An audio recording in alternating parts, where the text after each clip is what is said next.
Ако искаме да играем FIFA на нашия Mac, това е лесно. За тази цел ще използваме Luna, тъй като останалите опции обикновено са емулатори или подобни и може да съдържат вируси. Затова Luna е най-добрият избор. Отваряме нашия браузър и поставяме линка, който съм оставил в описанието.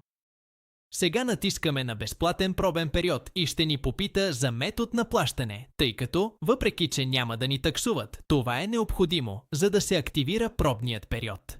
В моя случай ще използвам кредитна карта, така че въвеждаме банковите данни и натискаме добавяне.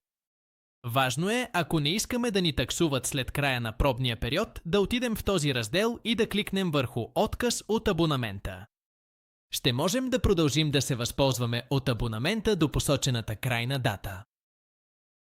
Изчакваме да се извърши проверката и вече можем да влезем в Luna. В Amazon Luna можем да играем на голямо разнообразие от игри.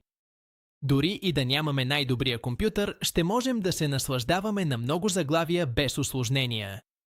Сега отиваме в търсачката и търсим FIFA 26. Влизаме и натискаме да играем сега. Ще трябва да влезем в профила си, а ако нямаме такъв, както е в нашия случай, го създаваме. Ще ни попитат за датата ни на раждане и въвеждаме имейла си в това поле. След това трябва да ни изпратят код на имейла, който току-що въведохме. Затова въвеждаме кода в това поле и натискаме Следващ.